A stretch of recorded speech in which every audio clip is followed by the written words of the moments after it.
Enfin, nous allons voir la toute dernière étape des techniques de dissertation, à savoir la conclusion. Cette dernière partie de la dissertation comprend 3 sous-parties.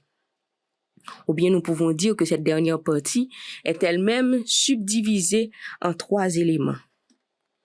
Il y a en premier lieu le rappel du point de départ de la réflexion.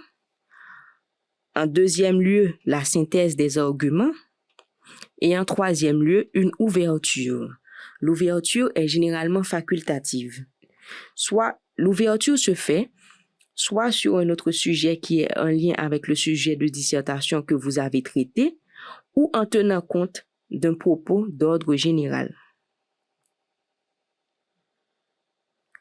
Ma conclusion.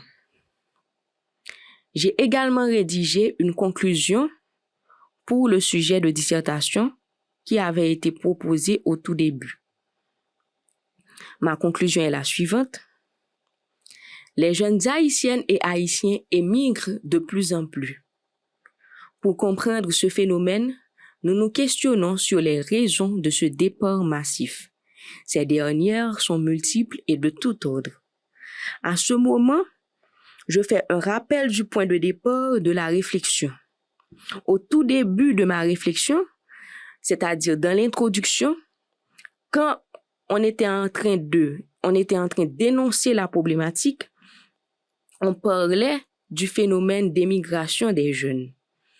Et en fait, pour essayer de comprendre ce phénomène, nous avons décidé de le voir sous différents angles, c'est-à-dire sous un angle socio-économique et sous un angle politique. Donc, avec cette phrase introductive de la conclusion, je reprends ma problématique de départ. Je fais un rappel du point de départ de la réflexion. Et j'enchaîne pour dire, mais l'accent a plutôt été mis sur les raisons d'ordre socio-économique, à savoir le taux élevé du chômage dans le pays et le besoin de faire des études avancées. Et celle d'ordre politique, le phénomène d'insécurité qui sévit dans le pays, ainsi que les nombreux cas de persécution politique. Qu'est-ce que je fais dans cette deuxième partie?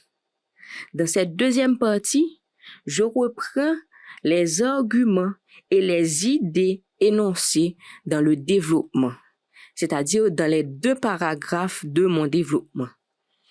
La première idée concernait les raisons d'ordre socio-économique, et de cette idée découle la question du taux élevé de chômage et le besoin de faire des études avancées.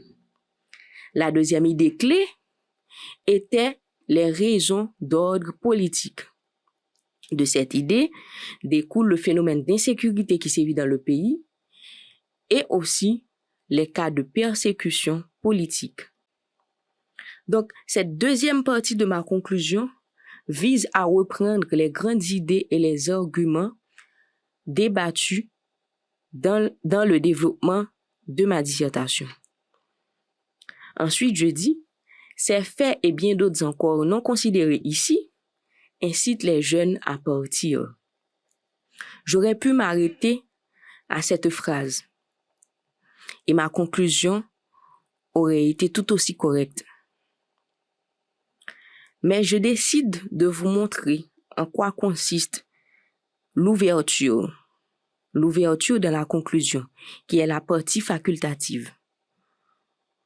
Comme on l'avait dit, l'ouverture peut se faire soit sur un autre sujet en lien avec le sujet de dissertation, ou bien en tenant un propos d'ordre général.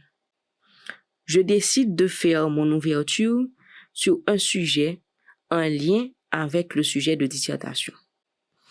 Et je dis, si aujourd'hui nous nous interrogeons autant sur les causes sous-jacentes de ce problème, plus tard nous nous demanderons peut-être quelles sont les retombées de cette émigration de jeunes pour le pays.